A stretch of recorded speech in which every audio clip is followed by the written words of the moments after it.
Good morning, my phenomenal warriors. Welcome back to another Saturday and another training. और आज हम बात करने वाले हैं money wise be wise. My dear friend, ये one of the most important line है.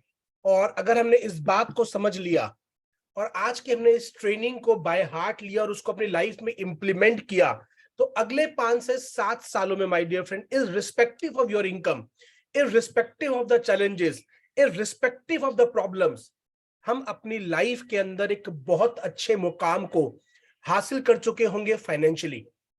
माय डियर फ्रेंड, एक बात याद रखिएगा, पैसा कमाना अलग होता है और पैसा बनाना अलग होता है और पैसे को बचाए रखना अलग होता है. और आज हम कुछ ऐसी एडवाइजेस के बारे में जानने वाले हैं फ्रॉम दी टॉप इन्वेस्टर्स जो कि बिलियनियर्स हैं और किस प्रकार उन्होंने अपनी वेल्थ को क्रिएट किया है.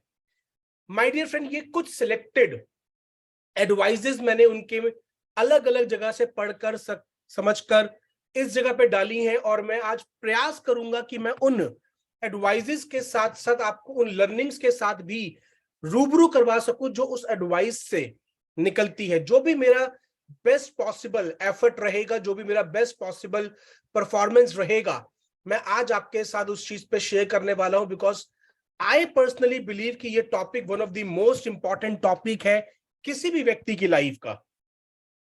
सो माय डियर फ्रेंड, आज की बातचीत की शुरुआत करते हैं, इस ट्रेनिंग की शुरुआत करते हैं. मेरे को आप सभी लोग जानते ही हैं, मेरा नाम अनुराग गेरा है. बाय क्वालिफिकेशन में एक एमबीए हूं और मैं पिछले कई सालों से ट्रेनिंग के फील्ड में कार्यरत हूं और 1 लाख से ज्यादा लोगों को मैंने मीथन एक्सरसाइज में आने से पहले ट्रेन किया था और पिछले 2 सालों में इतने ही लोगों तक मैं और अपनी बातचीत को पहुंचा चुका हूं.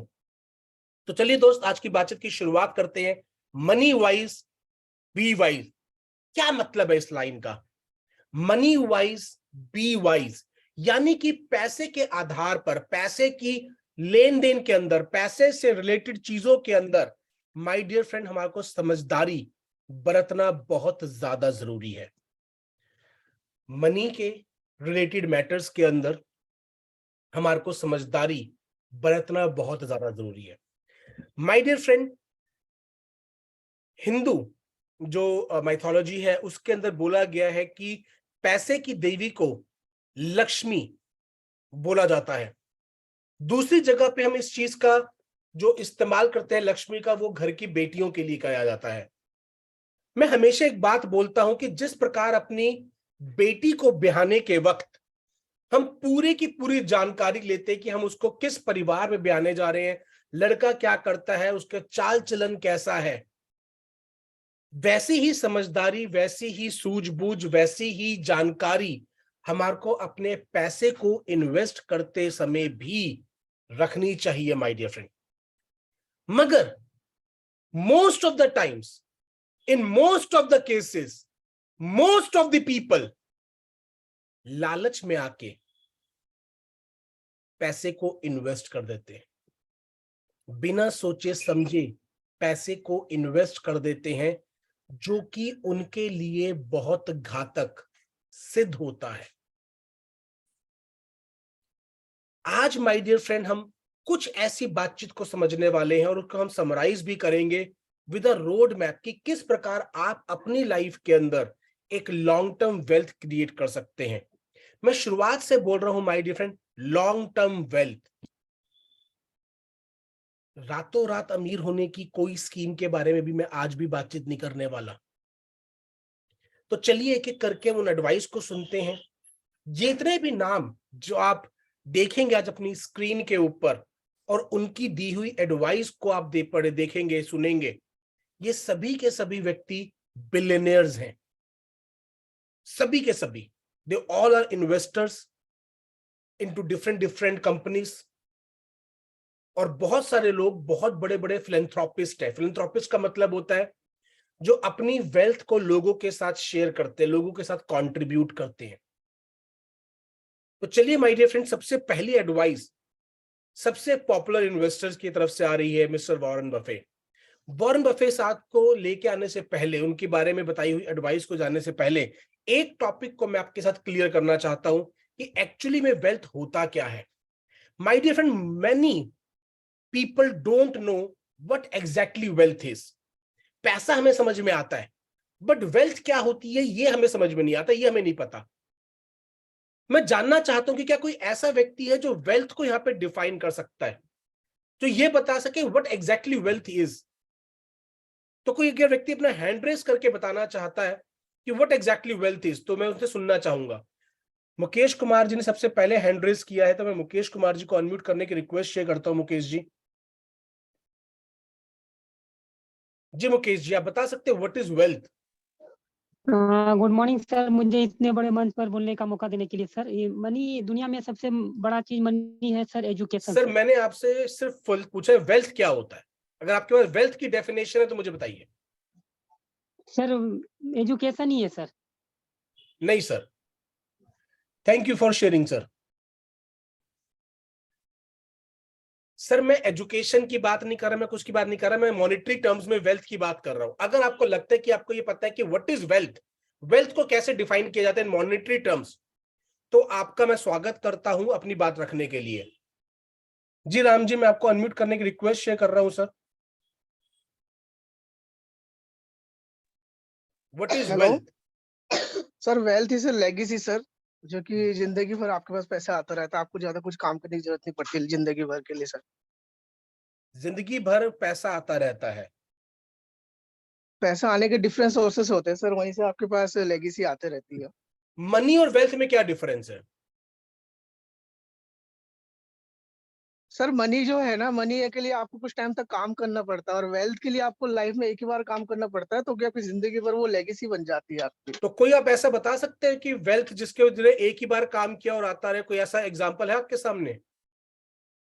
सर वेल्थ के लिए यही है कि आपकी जितना अच्छा नेटवर्क होगा उतनी अच्छी आपकी नहीं, मैं तो ये देखना चाह रहा हूँ कि रिस्पॉन्सिबिलिटी। लाइफ में कोई ऐसा एग्जांपल आपके सामने है जिसने वेल्थ क्रिएट किया हो, जो आप कह रहे हैं कि एक ही बार काम किया और पैसा आता जा रहा है। कोई ऐसा एक नहीं व्यक्ति, सर, नहीं यानी कि इस हिसाब से तो आपकी डेफिनेशन से आज तो कोई वेल्दी है ही नहीं। नहीं सर, वेल्दी तो है, लेकिन जैसे मैं काफी बिजनेसमैन की बुक पढ़ता हूँ, जैसे रॉबर्ट कियोसाकी बताते हैं डिफरेंसेस मनी और वेल्थ में ना। वो पैसिव इनकम बताते हैं, हाँ जी। वो पैसिव इनकम बताते हैं सर। रॉबर्ट तो कियोसाकी ने सर, जो कॉन्सेप्ट बताया हुआ है दैट इज पैसिव इनकम। जी सर, मेरे अकॉर्डिंगली तो यही था सर। बट काफी क्लोज है Ram ji, thank you very much sir for sharing. अगला जो थैंक यू सो चीज मच। मैंने इसीलिए आपसे थोड़ा सवाल पूछा बिकॉज मैं आपकी अंडरस्टैंडिंग समझना चाहता था सर। आप बहुत क्लोज थे चीजों को बताने के लिए, तो thank you very much for sharing. मेरी क्वेश्चनिंग थैंक का यू सर, केवल थैंक मकसद ये था कि मैं आपका थोड़ा सा डिटेल में जान सकूं कि कितना बेटर ढंग से आप इस कॉन्सेप्ट को समझते हैं। जी sir. Thank you Ram sir. अगला जो मैं हैंडरेज देख पा रहा हूँ रोशनी भाई का। रोशनी भाई आप को होस्ट है, आप अपनी बातचीत को रख सकते हैं अगर आप वेल्थ से जुड़ी हुई कोई इन्फॉर्मेशन बताना चाहते हैं तो। Thank you so much sir, मुझे बोलने का मौका दिया।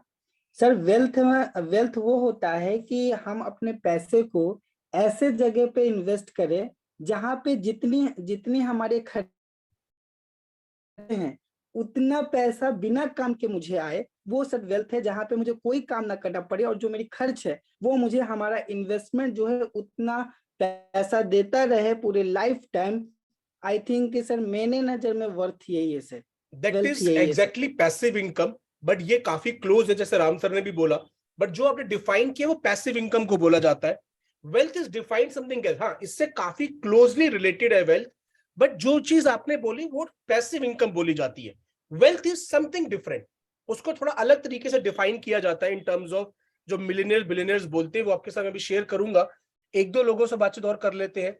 सौरभ जी मैं देख रहा हूँ TSF 4 से। सौरभ जी मैं आपको अनम्यूट करने की रिक्वेस्ट शेयर कर रहा हूँ।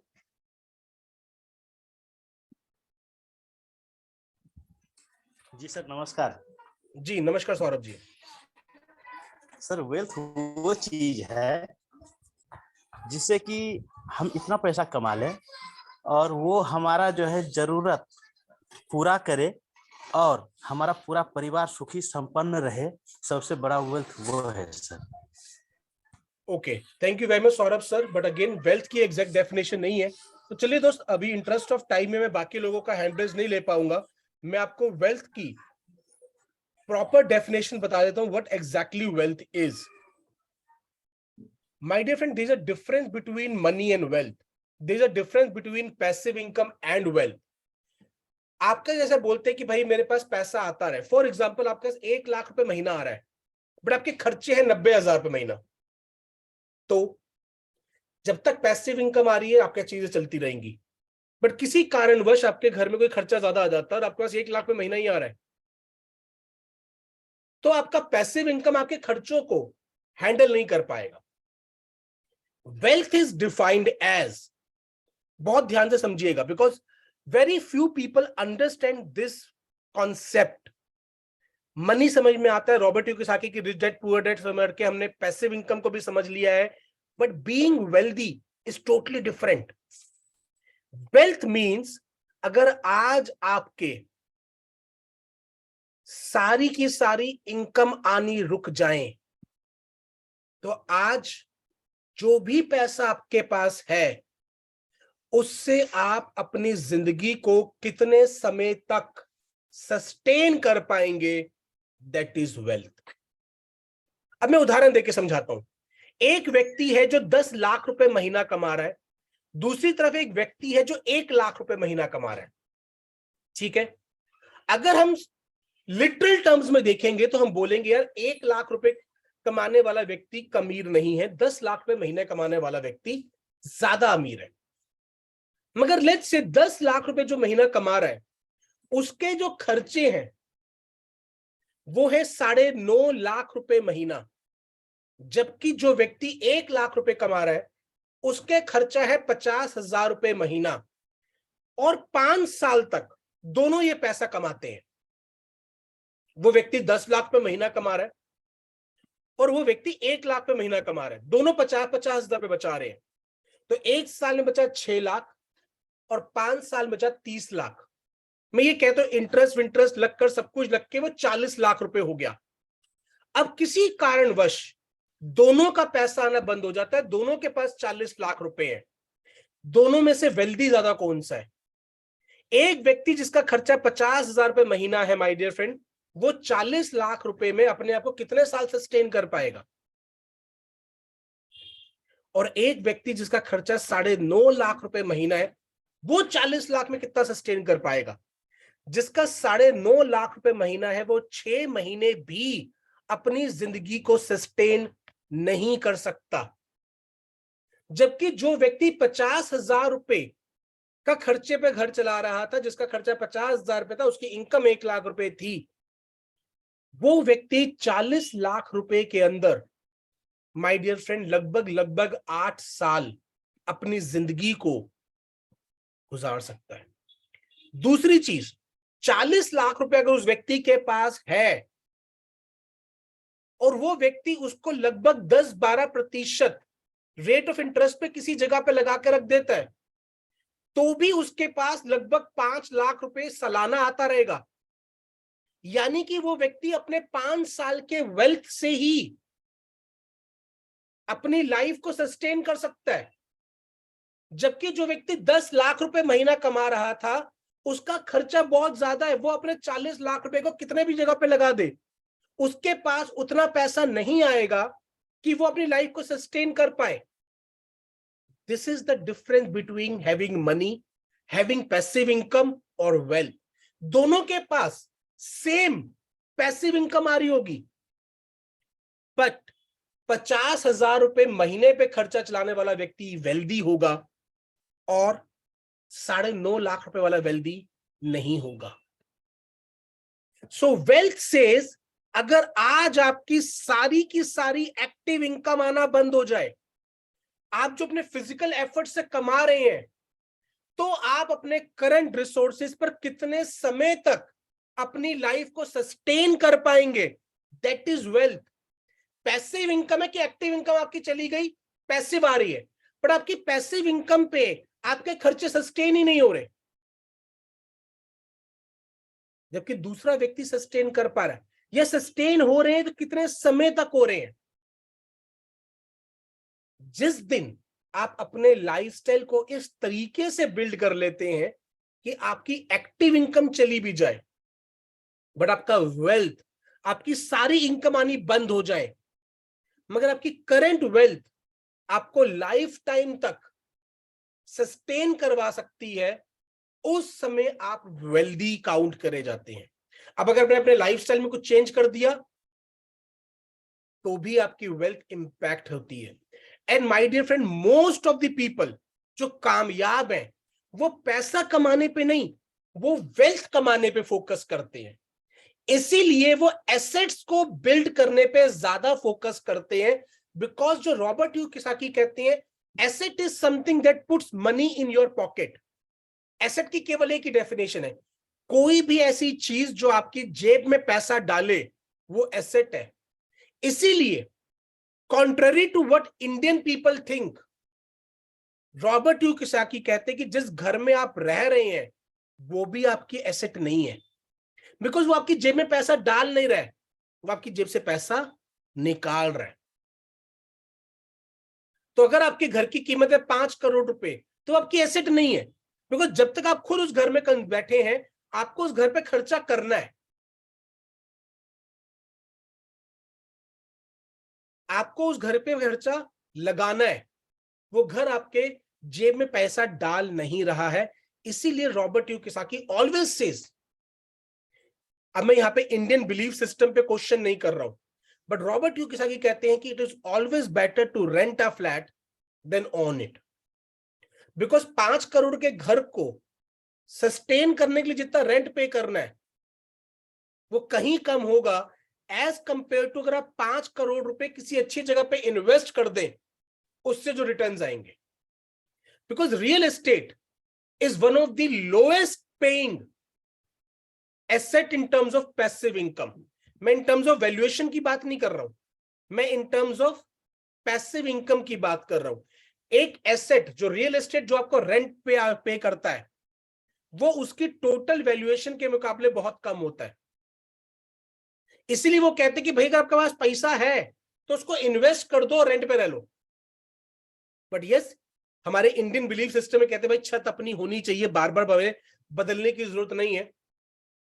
और मैं उसके ऊपर कोई भी टिप्पणी नहीं करता, मैं भी मानता हूं छत अपनी होनी चाहिए।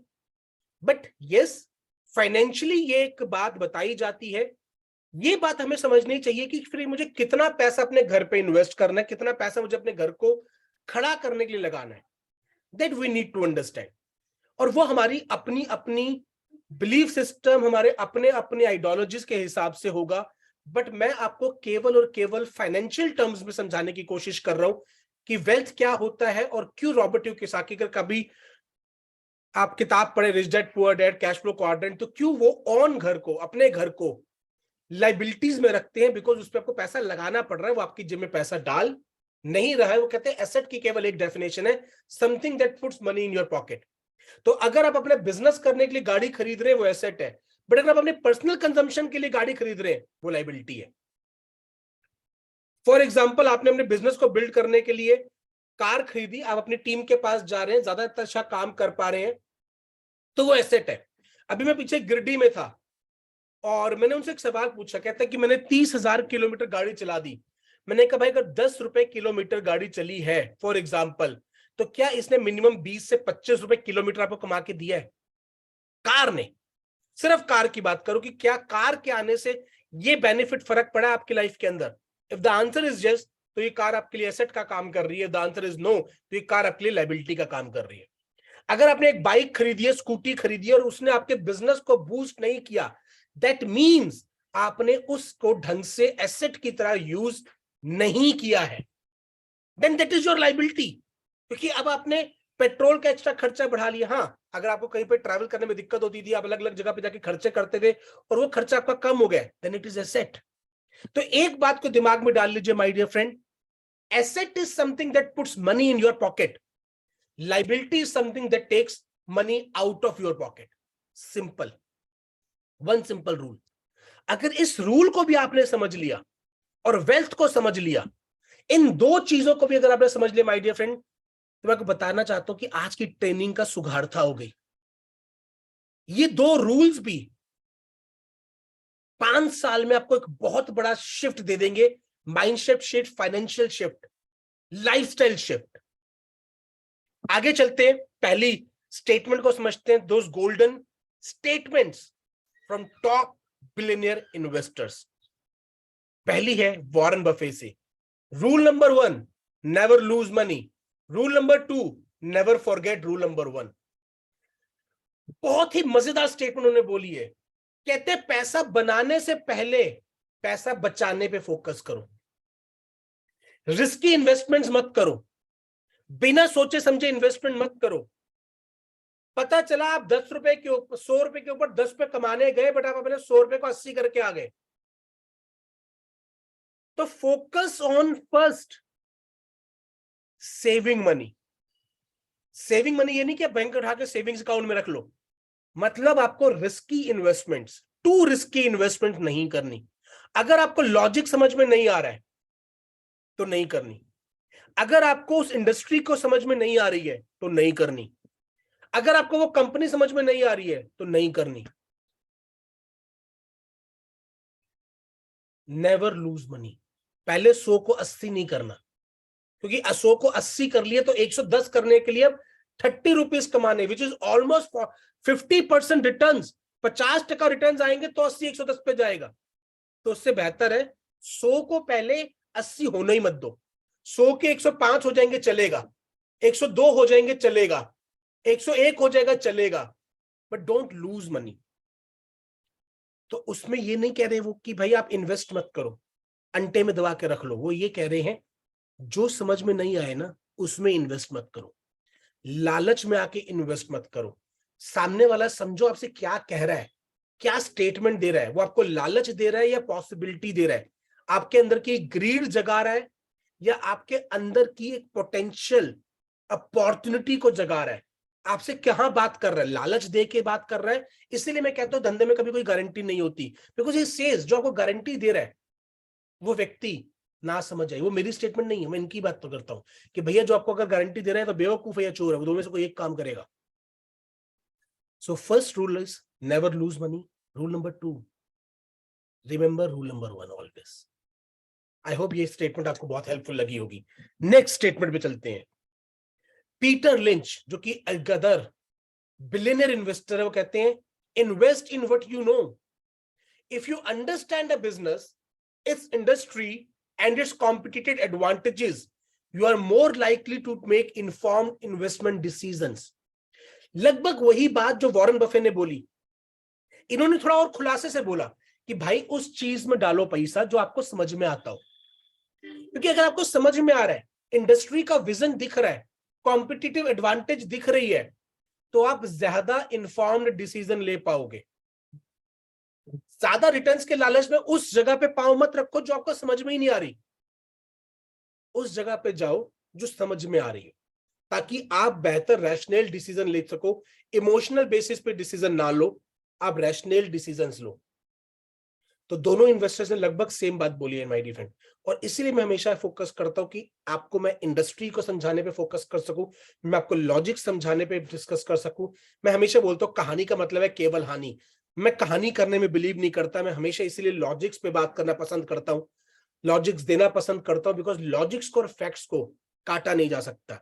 जब आप सामने वाले को ज्यादा बेहतर ढंग से इंडस्ट्री को समझा पाएंगे, जितने ज्यादा बेहतर ढंग से आप सामने वाले को इंडस्ट्री समझा पाएंगे, उतना बेहतर डिसीजन लेने में आप सामने वाले को हेल्प कर पाएंगे, और वो व्यक्ति लॉन्ग टर्म सिनेरियो पे आपके साथ एसोसिएट हो सकेगा।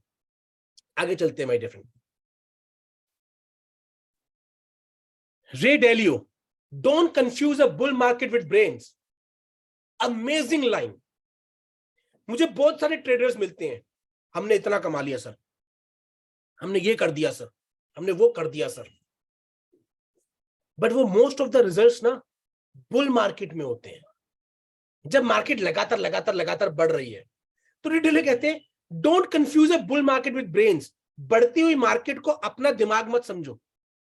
Just because you made a money in a rising market don't mean you are a genius. सिर्फ इसलिए क्योंकि आपने बढ़ती हुई मार्केट में पैसा कमाया है तो अपने आपको जीनियस समझने की गलती ना करें, बिकॉज मार्केट नीचे आएगी और जितना देकर गई है उससे ज्यादा लेके जाएगी।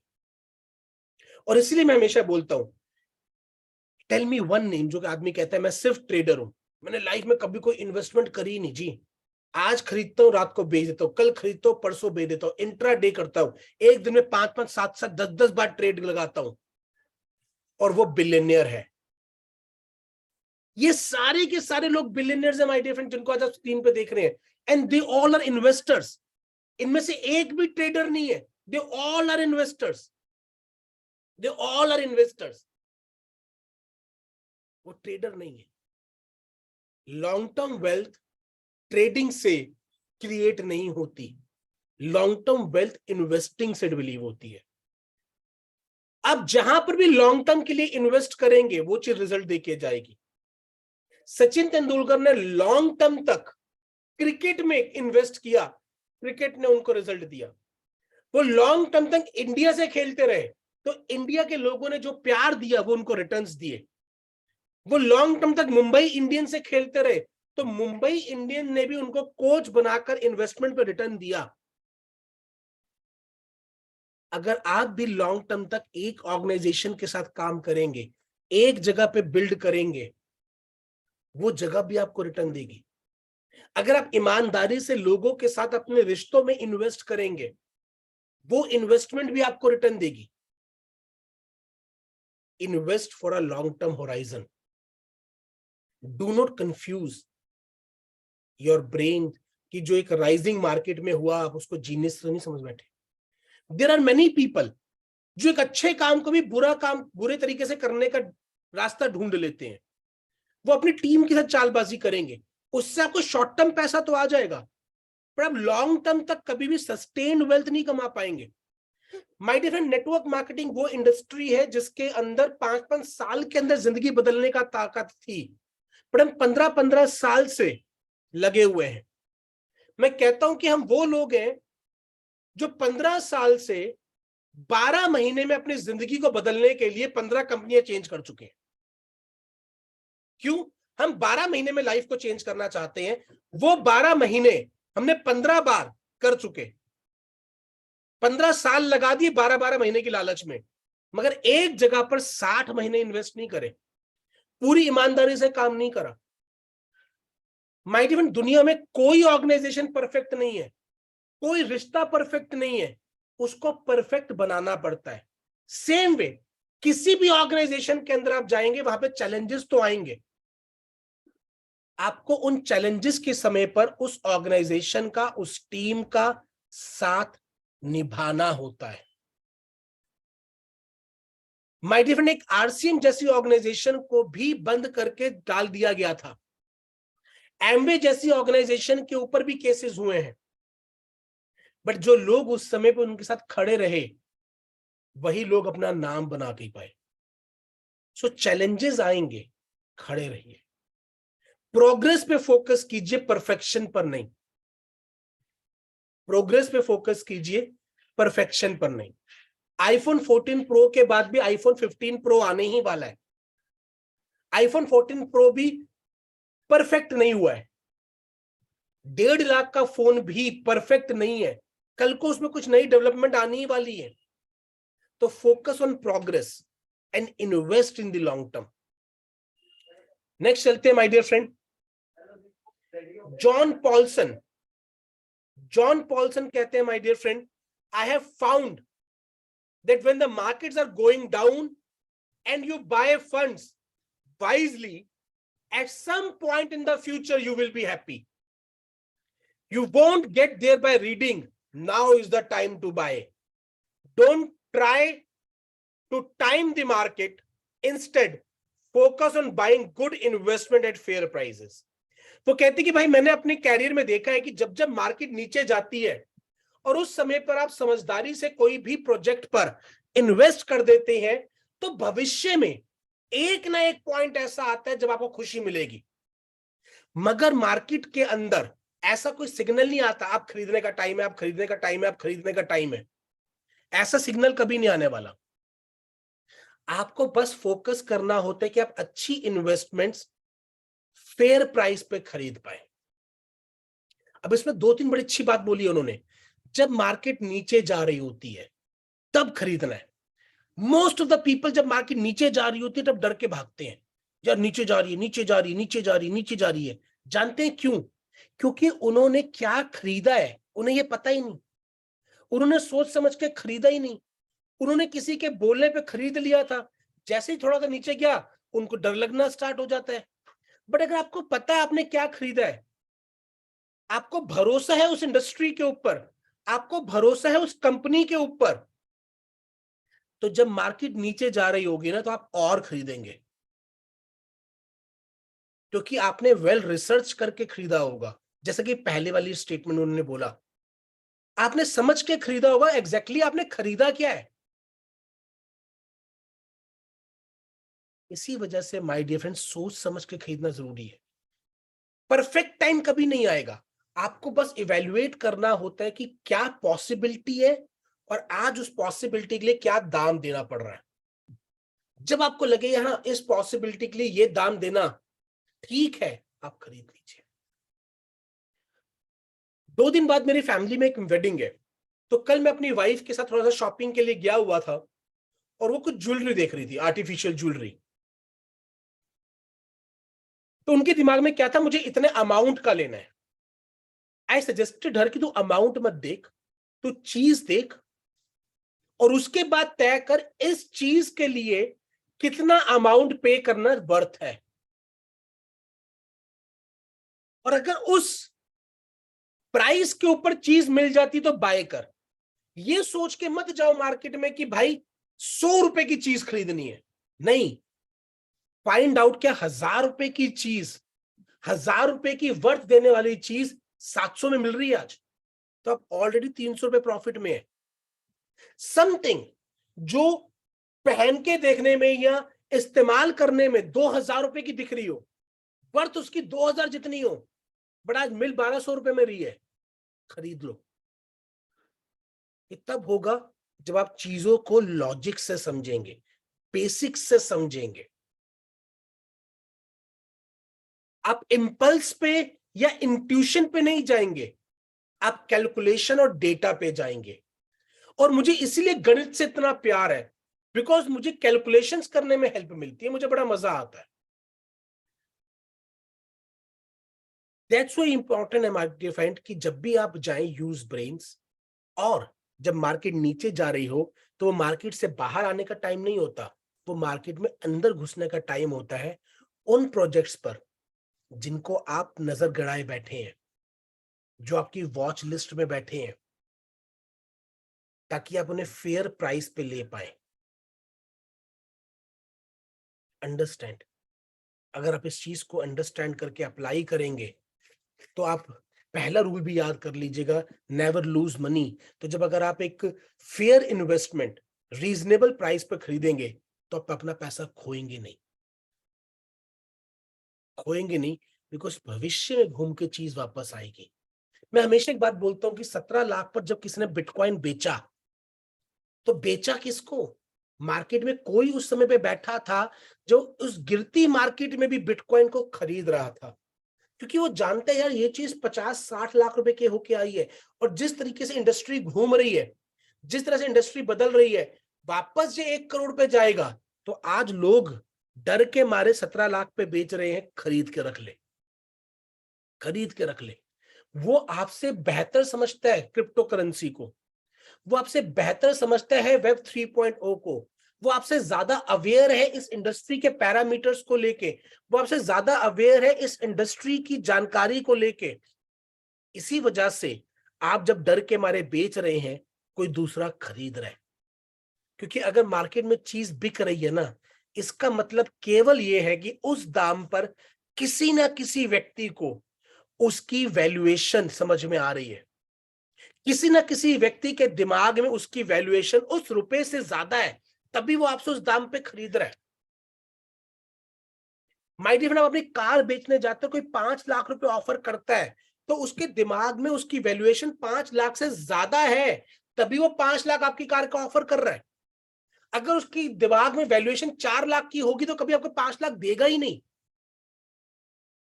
आप कभी भी, आपको मैं एक प्रैक्टिकल एग्जांपल बोलता हूं, चलिए आप नोटिस करके देखिएगा, करके देखिएगा।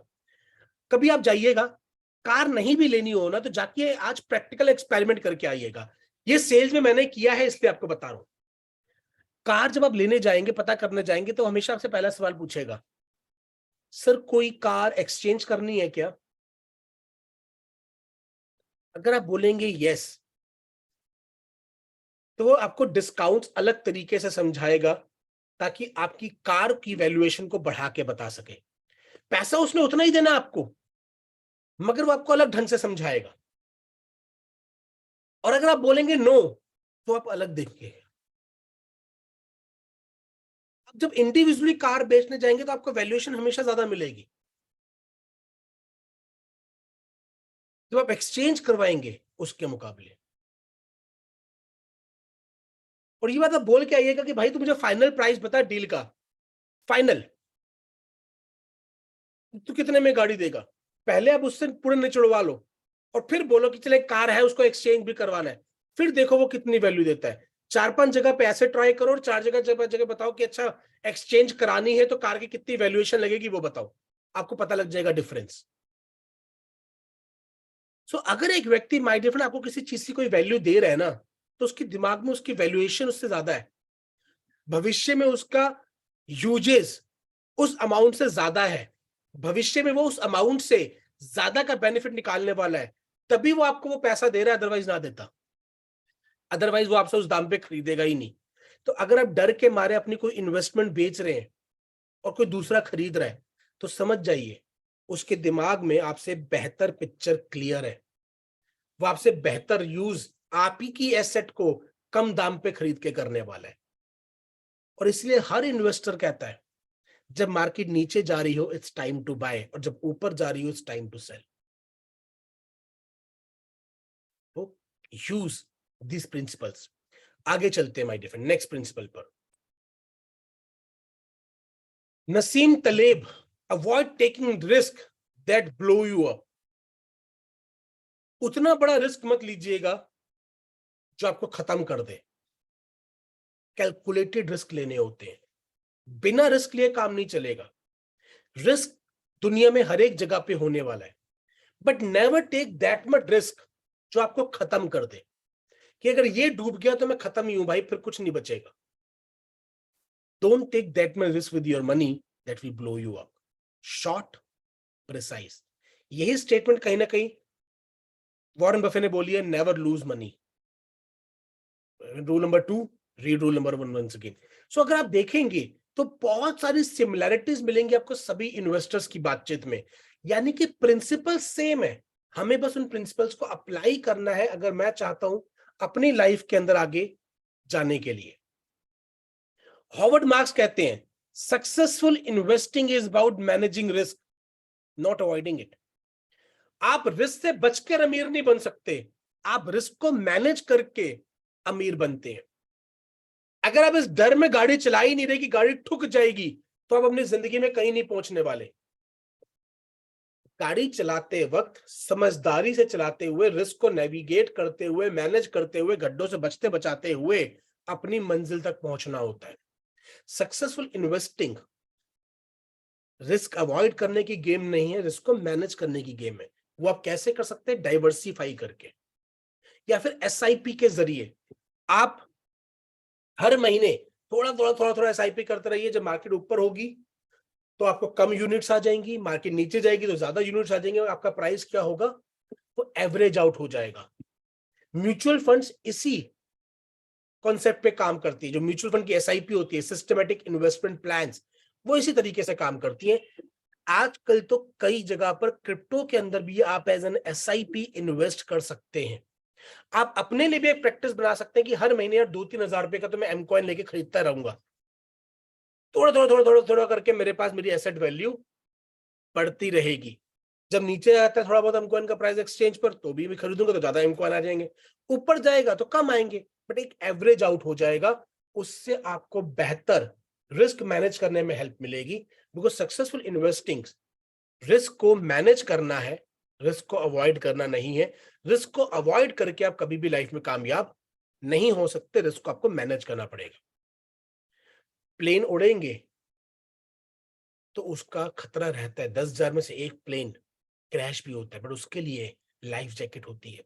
गाड़ी के अंदर भी ब्रेक होती है। अगर किसी ने प्लेन बनाया तो किसी ने पैराशूट भी बनाया। तो रिस्क को अवॉइड कीजिए, रिस्क को अवॉइड मत कीजिए, रिस्क को मैनेज कीजिए। आगे चलते हैं। This is one of the most loved advice, मुझे बहुत पसंद आई। बेंजामिन ग्राहम, ये वॉरेन बफे के गुरु हैं, वॉरेन बफे को इन्होंने सिखाया है। The stock market is a device for transferring money from the impatient to patient. जो मार्केट है वो एक डिवाइस है, वो एक मशीन है जो कि बेसब्र लोगों से पैसा लेकर सब्र वाले व्यक्तियों को दे देता है। जरा सोच के देखिए, मार्केट जब नीचे जाती है तो किसी ने पैसा अपना खोया होता है, मगर उसी समय पे किसी ने पैसा कमाया भी होता है।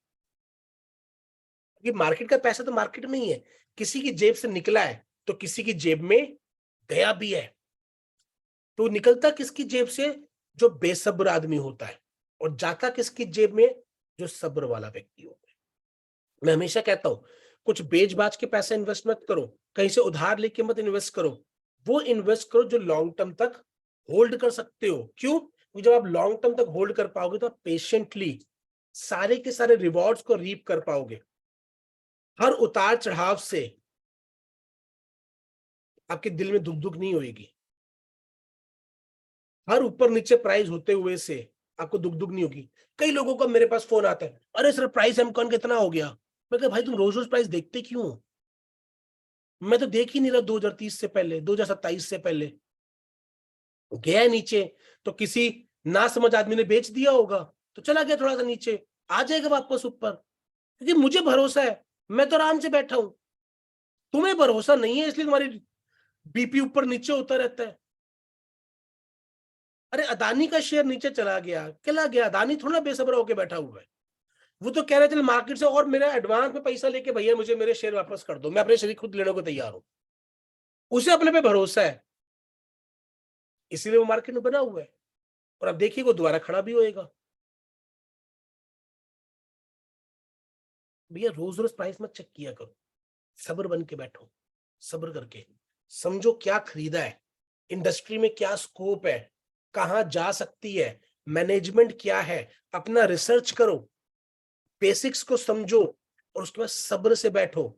क्योंकि चाहे स्टॉक मार्केट हो, चाहे क्रिप्टो मार्केट हो, चाहे कमोडिटी मार्केट हो, चाहे गोल्ड मार्केट हो, चाहे ऑयल मार्केट हो, कोई भी मार्केट हो, मार्केट के अंदर तो एक ही रूल चलता है, मार्केट बेसब्र लोगों से पैसा लेके सब्र वालों की जेब में डालती है। आज अपनी अपनी कार ही बेचने के लिए निकल जाइए, और आप बड़े बेसब्र हो कार बेचने के लिए, आज ही आज बेचनी है, आज ही आज बेचनी है, तो आपको कभी भी सही दाम नहीं मिलेगा, आपको कम ही मिलने वाला है। आप अपना घर बेचने पे निकल जाइए और बड़े बेसब्र हो, यार आज क्या नक्की करना है, यार आज क्या चाहिए ही चाहिए भाई, तो आपको कभी भी सही दाम नहीं मिलेंगे। सही दाम लेने के लिए आपको सब्र से बैठना पड़ेगा, राइट मूवमेंट का वेट करना पड़ेगा, राइट क्लाइंट का वेट करना पड़ेगा, तब आपको सही दाम मिलेगा। तो इस बात को तुमने जहन में डाल लीजिए सर, क्योंकि ये मेरे लिए one of the most important advice रही है। The stock market is a device for transferring money from the impatient to the patient, और इसीलिए मैं कहता हूं just buy M coin and hold, just buy M coin and hold, because M coin is the new digital gold. आगे चलते हैं। Bill Ekman कहते हैं, if you are not prepared to own a stock for 10 years, don't even think about owning it for 10 minutes. अगर आप 10 साल के लिए किसी को होल्ड नहीं कर सकते ना, तो 10 मिनट के लिए भी मत खरीदो। ऐसी ही यही स्टेटमेंट वॉरेन बफे ने भी बोली है, बिल एकमैन ने भी बोली है। Do not get caught up in short term fluctuations, focus on long term value. जो बात पिछली बात में बोली गई, शॉर्ट टर्म ऊपर नीचे चलता ही रहेगा भाई, आप नहीं रोक सकते, वो पॉसिबल ही नहीं है, वो आपके हाथ में ही नहीं है। बट अगर आप लॉन्ग टर्म वेल्थ क्रिएट करना चाहते हैं, लॉन्ग टर्म वैल्यू क्रिएट करना चाहते हैं, तो आपको लॉन्ग टर्म तक होल्ड करना पड़ेगा। समझो इन बेसिक प्रिंसिपल्स को। बेंजामिन ग्राहम की एक और स्टेटमेंट बोलना चाहता हूं, the intelligent investor is a realist who sells to optimist and buys from pessimist. Intelligent investor कौन है? वो आदमी जो डरे हुए आदमी से खरीद लेता है और जो आदमी ज्यादा खुश है, ओवर एक्साइटेड है, उसको बेच देता है। कितनी वंडरफुल लाइन है। मैं हमेशा कहता हूं रियलिस्टिक कम्युनिकेशन होनी चाहिए। मैंने कई जगह पे ट्रेनिंग में भी बताया, पानी आधा कि जो हम बोलते हैं ना, पानी आधा भरा हुआ है, आधा खाली है, पानी पूरा गिलास पूरा भरा है, आधा हवा से आधा पानी से। रियलिस्ट कम्युनिकेशन होनी चाहिए, रियलिस्टिक। इंटेलिजेंट इन्वेस्टर कौन है? जो रियलिस्टिक वर्ल्ड में रहता है, जो डेटा पर फोकस करता है, जो लॉजिक्स पे फोकस करता है। मोस्ट ऑफ द पीपल या तो डरे हुए होते हैं या उतावले होते हैं, रियलिस्टिक नहीं मिलेंगे आपको। जहां तो ऐसे होंगे जय जिंदाबाद, जय जिंदाबाद, जय जिंदाबाद के नारे लगा रहे होंगे, ये मुर्दाबाद के नारे लगा रहे होंगे। अब न्यूज़पेपर में भी देखो, इंडिया जीतेगी तो उनकी तारीफों के पुल बांध दिए जाएंगे, एक मैच हार के आएंगी तो उनके कपड़े फाड़ दिए जाएंगे, क्योंकि मजा आता है हम लोगों को। हम रियलिस्टिक बात कर ही नहीं सकते। हम या तो हवा में होते हैं या पताल के अंदर घुसे हुए होते हैं। और वो कहते हैं भाई इंटेलिजेंट आदमी वही है जो पताल वाले से खरीद ले, हवा वाले को बेच दे, और जब तक उसको ऐसे व्यक्ति ना मिले बीच में होल्ड करके बैठे शांति से, वही इंटेलिजेंट इन्वेस्टर है। डरे हुए से खरीदता जाए, ऊपर वाले को देता जाए, डरे हुए से खरीदता जाए, ऊपर वाले को देता जाए। That is the intelligent investor. और ये हर जगह पे अप्लाई होता है। ये जो इन्वेस्टिंग के प्रिंसिपल है लाइफ के हर जगह पे अप्लाई होते हैं। आगे चलते हैं माय डियर फ्रेंड। अब हम बात करेंगे 5 स्टेप्स जो हमने इन चीजों से सीखा, वो 5 स्टेप्स जो आपको एक लॉन्ग टर्म वेल्थ को क्रिएट करने में हेल्प करेंगे। सबसे पहला स्टेप है स्टार्ट विद अ प्लान। आपको पता होनी चाहिए कि आप कौन सी इन्वेस्टमेंट किस मकसद के लिए कर रहे हो। मैं कई बार बोलता हूं कि आपने 10,000 रुपए को 20,000 करके बेच दिया, आप बड़ा खुश हो रहे कि मैंने अपने पैसे को डबल कर लिया। मेरा सवाल यह है कि जो एक्स्ट्रा 10,000 रुपए कमाए हैं, इससे करोगे क्या? एंटीला बनाओगे? ताजमहल खड़ा करोगे? क्या करोगे? जिंदगी में क्या फर्क पड़ जाएगा इस एक्स्ट्रा 10,000 रुपए से? कोई फर्क नहीं पड़ेगा। तो स्टार्ट विद अ प्लान कि भाई ये 10,000 रुपए मैंने इन्वेस्ट कर रहे हैं, ये पॉसिबिलिटी, ये 10,000 रुपए जब 1 लाख रुपए हो जाएंगे ना, तो ये 1 लाख रुपए लेके घर की रेनोवेशन करवाऊंगा। Have a plan. Plan short term भी हो सकता है, लॉन्ग टर्म भी हो सकता है, मिडिल टर्म भी होता है। शॉर्ट टर्म होता है जो 1 से 1.5 साल का रहता है, 18 महीने तक का। मिडिल टर्म होता है 2 साल से लेके 5 साल का। लॉन्ग टर्म होता है 5 years and above, ideally 7 to 10 years long term बोला जाता है। तो भैया अगर आपको 5 साल बाद गाड़ी खरीदनी है, आपको लगता है मुझे 7 साल बाद गाड़ी खरीदनी है, तो आज थोड़ा थोड़ा इन्वेस्ट करना चालू कर दो। यार 15% पे रिटर्न आएगा, 15% पे रिटर्न आता है तो इतना इतना पैसा डालता हूं, 7 साल बाद मेरे पास इतना पैसा होगा, गाड़ी खरीद लूंगा। लोन लेने से बेहतर है अपनी गाड़ी पे इन्वेस्ट कर दो। या मुझे अपने बच्चे को पढ़ाना है तो भैया इतना इतना पैसा डालना चालू करता हूं, ये पैसा इसके लिए निकाल रहा हूं, 20 साल बाद बच्चे की पढ़ाई के लिए इतना पैसा चाहिए होगा, आ जाएगा। Start with a plan. Start with a plan my dear friend. जब आपके पास प्लान होगा तो आप ज्यादा बेहतर ढंग से अपने गोल्स को अचीव कर पाएंगे। जब प्लान ही नहीं होगा तो अचीव होने का तो मतलब ही नहीं है। तो पहले गोल सेट कीजिए, उसके लिए अमाउंट सेट कीजिए और उसके ऊपर देखिए कि आप कैसे उसको लेके जा सकते हैं, कितना समय लगेगा या कितना अमाउंट आपको चाहिए, डालना पड़ेगा कि आपको 20 साल में ये अमाउंट चाहिए। 2 तरीके होते हैं, मैं 10,000 रुपए डाल सकता हूं महीने का, 20 साल में कितने बन जाएंगे। मुझे 20 साल बाद इतना अमाउंट चाहिए, आज कितना इन्वेस्ट करना पड़ेगा। और दूसरा होता है इंक्रीमेंटल। ये सबसे इंपॉर्टेंट होता है, बहुत कम लोग इस बारे में बात करते हैं कि इस साल डालूंगा 10,000 रुपए, अगले साल डालूंगा 12,000, उससे अगले साल डालूंगा 13,000। हर साल अपनी इन्वेस्टमेंट को मैं 20% से बढ़ाता हुआ चला जाऊंगा,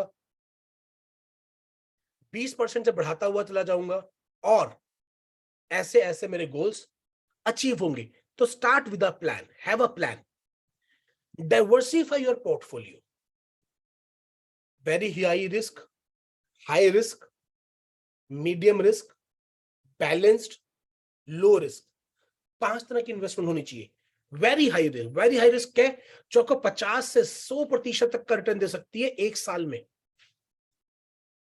high risk balanced, very low risk, बीच में मीडियम रिस्क भी आते हैं। तो उसके लिए आप म्यूचुअल फंड में, स्टॉक मार्केट में, इवन अगर आप क्रिप्टो में बात कर रहे हैं तो कुछ बड़े कॉइन्स में, एम कॉइन के आपको बेसिक्स पता है तो आप रेगुलरली कुछ कुछ पैसा एम कॉइन डाल सकते हैं, बिकॉज एम कॉइन बहुत तेजी से ग्रो कर रहा है। तो मुझे पता है भाई, with good ecosystem, with good basics, हर साल पैसा डबल तो हो ही रहा है भाई। और 5 साल तक अगर मैं रोज हर साल 2-2 हजार, हर महीने 2-2 हजार रुपये डालता रहता हूं, तो भाई 5 साल में मैं इतना पैसे बना लूंगा। डाइवर्सिफाई योर पोर्टफोलियो, अपना एक आइडियल मिक्स बनाइए, वो आपकी जरूरत के अकॉर्डिंगली होगा। आप कितना पैसा आप अपना इन्वेस्ट कर सकते हैं, उसका एक रूल होता है। आपकी एज को 100 में से माइनस कर दीजिए, तो जितना पैसा आपके पास, जितनी आपका नंबर आता है अपने टोटल सेविंग्स का, उतना पैसा आप इन्वेस्ट कर दो। 100 में से 40 माइनस किया, 60 आया, तो भैया 60% पैसा आपका इन्वेस्टमेंट में जाना चाहिए, आपकी सेविंग का। बाकियों को आप थोड़ा सा अपना बैलेंस बना के रखिए, ताकि आप एटलीस्ट 6 से 9 महीने का आपके पास फंड हो, अगर कुछ ऊपर नीचे होता है अपनी लाइफ को सस्टेन करने के लिए। Diversify your portfolio. नेक्स्ट आता है stay disciplined. Stay disciplined, fluctuation की तरफ बार बार देखते रहो, बीपी मत बढ़ाते रहो। Stay disciplined, stay focused. SIP कर रहे हो तो हर महीने कुछ कुछ डालते रहो। Stay disciplined, stay focused, stay disciplined, stay focused, stay disciplined, stay focused. Next is stay informed and learn. आप जिस भी जगह पे पैसा डाल रहे हो, उसके बारे में जो जो इंफॉर्मेशन मिले उसको सीखो, उसको सीखो, सीखते रहो, क्योंकि जितना ज्यादा आप इन्फॉर्म्ड रहेंगे उतना बेहतर डिसीजन आप ले पाएंगे। क्योंकि रूल नंबर 1 क्या है? Do not lose money. Rule number 2, read rule number 1 once again. तो stay informed and learn. Consider professional help. हर चीज में हम एक्सपर्ट नहीं हो सकते, बेसिक्स हमारे को आने चाहिए, मगर बाकी चीजों के लिए आप एक प्रोफेशनल हेल्प ले सकते हैं। बहुत सारी एप्स आती है, बहुत सारी चीजें आती हैं जिसके जरिए आप चीजों को सीख सकते हैं। प्रोफेशनल हेल्प लीजिए, अपने गोल्स को डिस्कस कीजिए, एंड देन आप आगे लेके चलिए। वॉरेन बफे के भी गुरु रहे हैं, उनके गुरु के भी गुरु रहे हैं, और हर किसी का कोई ना कोई मेंटोर होता है। फाइंड योर मेंटोर और उसकी बात पर भरोसा रख के अमल करते जाइए, और आप अपनी लाइफ में लॉन्ग टर्म वेल्थ को क्रिएट कर पाएंगे। बिकॉज मकसद वेल्थ क्रिएट करना है। रिचनेस का में नहीं है, मनी नहीं है, वेल्थ है। Goal is to get wealth, because wealth आपको फ्रीडम देता है। वेल्थ आपको फ्रीडम देता है, and we are here to get freedom. Freedom चाहिए, फ्रीडम। माय मकसद इज फ्रीडम, और जहां तक मुझे पता है आपका मकसद भी फ्रीडम है लाइफ के अंदर। आप नेटवर्क मार्केटिंग में भी कहीं ना कहीं इसीलिए आए कि अरे एक वक्त आएगा कि मेरी टीम इतनी बड़ी हो जाएगी कि मैं काम नहीं भी करूंगा तो भी पैसा आएगा। आपको भी फ्रीडम चाहिए, और फ्रीडम केवल और केवल वेल्थ दे सकता है। टीम भूचाल में जा सकती है, कहीं ना कहीं गड़बड़ हो सकती है, एक ही चीज है वेल्थ जो आपको फ्रीडम देती है, your wealth. So focus on creating long term wealth. आज की बातचीत मेरी तरफ से यहीं तक थी। आई होप आपको आज की इस ट्रेनिंग से कुछ ना कुछ वैल्यू जरूर मिली होगी, कि पर्सनली मैंने बहुत कुछ सीखा इन चीजों से। So thank you very much आज की बातचीत के लिए, आज की ट्रेनिंग के लिए, और आज की ट्रेनिंग को कामयाब बनाने के लिए। अब हम क्वेश्चन आंसर्स के लिए आज की चीजों को ओपन कर देंगे। कोई व्यक्ति